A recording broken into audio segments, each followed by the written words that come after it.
Today we got a fantasy battle, Game of Thrones versus Lord of the Rings, with the Night King taking on the Witch King of Angmar. Who wins? Well, let's find out. Eyes up.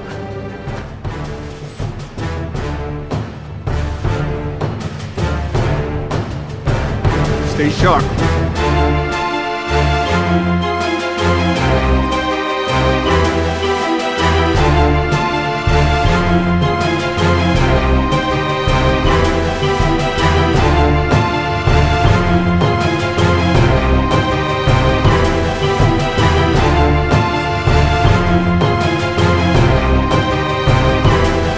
Stay down.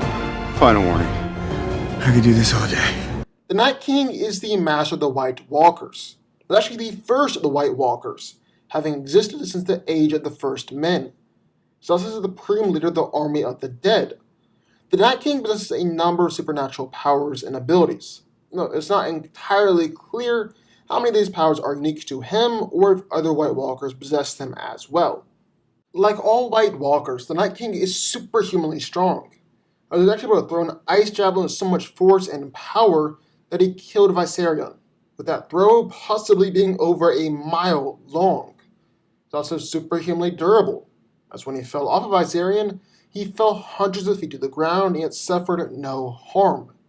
The Night King even just had an incredibly prolonged lifespan, as he was actually credited during the wars of the First Men and Children of the Forest, running live for 10,000 years since. Then, along with every other member of his race, the Night King is a being made up of pure ice and cold, and because of that, he can freeze anything he touches or anywhere he goes. He's also immune to fire because of the extreme cold that radiates off him, and is even able to direct dragon fire and not even be phased. The Night King can turn babies into White Walkers just by pressing the tip of his finger to their cheeks, causing the baby's skin to go pale and its eyes to go blue. He's also able to raise the dead and reanimate corpses. It doesn't even require physical contact in order to do this, and can actually raise thousands of these wights at a single time, some by raising his arms.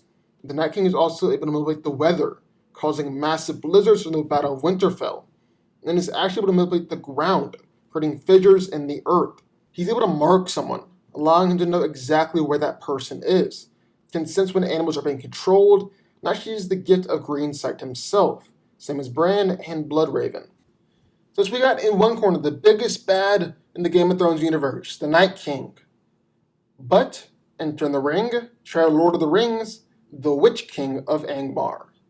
The Witch King of Angmar was the leader of the Nazgul, or Ring Wraiths, and Sauron's second in command during the Second and Third Ages. Once a king of men, he was corrupted by one of the 9 rings of power that had been given to the Lords of Men, became a wraith in the service of Sauron.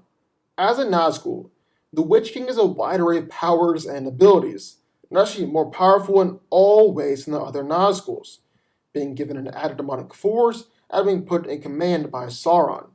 He's strong enough to break the shield and arm of Eowyn with one attack, but also superhumanly durable, as regular weapons actually do little damage to the Nazgul. In fact, they could be classified as immortal, since as long as the One Ring exists, the Witch King and the Nazgul will exist, unless they are killed, which is insanely hard to do, and is only possible with a spellbound weapon.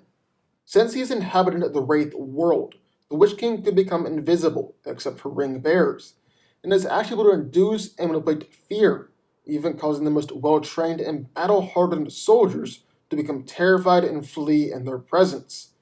Even just being around the Witch King can be dangerous, and direct exposure to Nazguls can cause a severe illness known as the Black Breath or the Black Shadow. Then, using Morgul's spells, the Witch King was able to enchant his weapons, and each stab essentially acted like a disease. Because although the effect isn't immediate, people can be killed by a Morgul wound long after being stabbed, or even turned into a lesser wraith themselves. He's able to speak words of power, which broke down the gates of Gondor, which had previously stood up to several blows from siege engines. And the Witch King also has shown the ability to manipulate fire, the weather, and even limited telekinesis, breaking Frodo's sword with a wave of his hand. So, who wins? Well, let's break it down. Now, I'm actually a really big fan of this fight, Because even though these characters have appeared quite a bit in their respective franchises, they're still shrouded in mystery. We don't even necessarily know their exact power levels. I just really enjoyed that ambiguity in this fight. Now, physically, I said the Night King is the stronger one here. White Walkers as a whole are superhumanly strong, as one of them was able to send Jon Snow and Samwell Tarly flying several meters away with just one attack. We all know that Sam is kinda a big guy. But the Night King is just a massive step above a normal White Walker. I mean, in one of the show's most traumatizing moments, the Night King tossed an ice javelin and killed one of Daenerys Targaryen's dragons, Viserion. And that throw probably easily crossed a mile in distance. The best of the Witch King is done to be shattering Aowen's shield and arm with one attack. Impressive and definitely low superhuman, but nowhere near being able to bring down a dragon with one attack. On the other hand, durability is actually much more interesting and much more difficult to say. Neither of them can be injured by just any old normal attack, and regular weapons do little to no damage.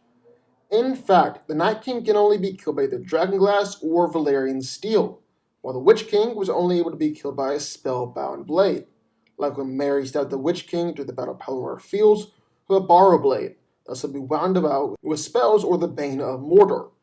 It was that strike from Merry that essentially paralyzed the Witch King, removing the wards that protected from normal weapons, left him open for A1 to kill him. I also want to address the prophecy that states the Witch King won't be killed by a man. Now, this doesn't mean that the Witch King has some weird invulnerability to men, just a prophecy about how he would die. Originally, the prophecy went something like the Witch King's downfall would not be brought about by a man, which over the years got corrupted into no man can kill the Witch King. And now everyone thinks that the Witch King is invulnerable to attacks from a man. We don't even know if the prophecy was referring to a man as the gender or the race. It was left intentionally ambiguous. This is backed up by the fact that the Witch King was brought down by both Aegon and Merry, so a woman and a hobbit, who technically isn't a man either, going by the definition of race. So that could mean that the Night King will have no problem killing the Witch King either, since he technically isn't a man.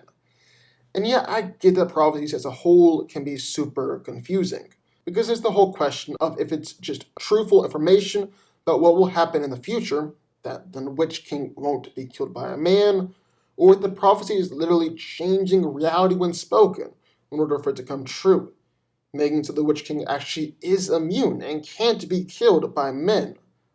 On the whole, though, I think we can just assume that for the purposes of this fight, the Witch King can be killed by the Night King. And the reverse of that is also true. The Night King can be killed by the Witch King. Yes, the Night King can only be brought down by Dragonglass and Valyrian steel, but Valyrian steel is actually rumored to have been imbued with magical spells and forged with dragon fire.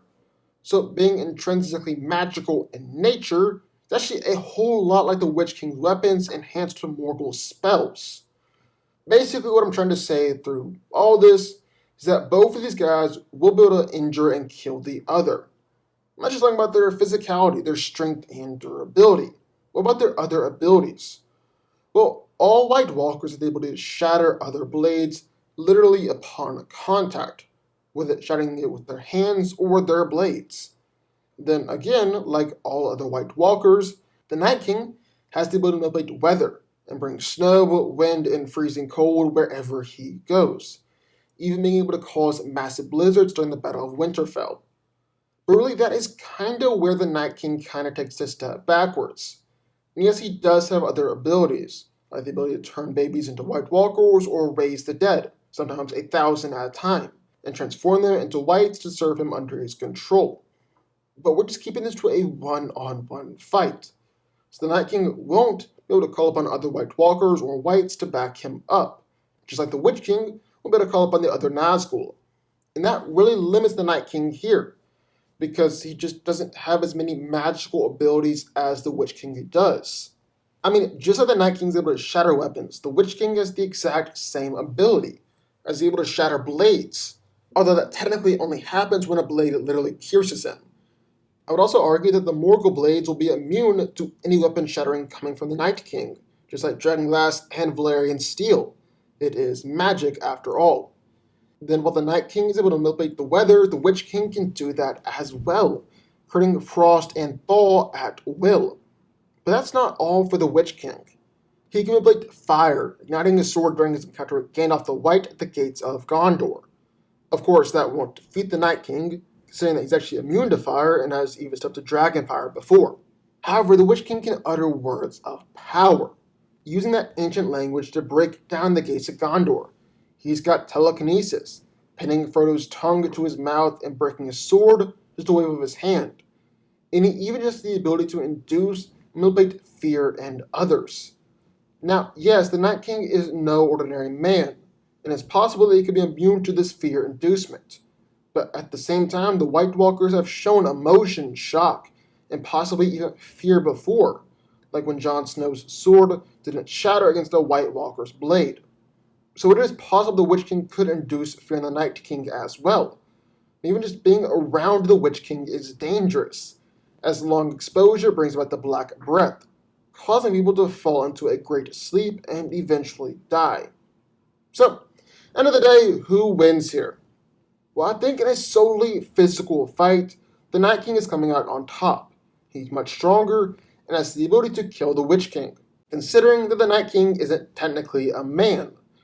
But of all their powers accounted for, the Witch King is ultimately the victor here. Yes, the Night King has some supernatural abilities, like manipulating the weather or destroying weapons upon contact. But the Witch King can do all that and more. I'm talking words of power, telekinesis, mortal spells, and magic, and manipulating and inducing fear. The only advantage the Night King really has in this fight, just how inconsistent the Witch King is when it comes to power level. You see, the Witch King's power is actually directly tied in with Sauron's, and so when he's far away from Mordor, Aragorn and the hobbits were able to scatter them off the top of Weathertop. Meanwhile, during the Battle of Pelennor, when Sauron was backing his forces, the Witch King was putting out magic powerful enough to knock down city defenses, challenge Gandalf in single combat, single-handedly frightening away dozens of Rohirrim and Gondorians, and is winning a skull-crushing Morningstar one-handed. At his best, the Witch King is stronger and has much more explicit magical powers. And that's leading him to victory here. The Witch King of Angmar wins. But what do y'all think? I would love to hear your thoughts. Sound off in the comments down below. Also, be sure to hit that like button, the subscribe button, and turn on notifications to join the FanCo army. Check out my new merch in the link down below, and I will see y'all next time.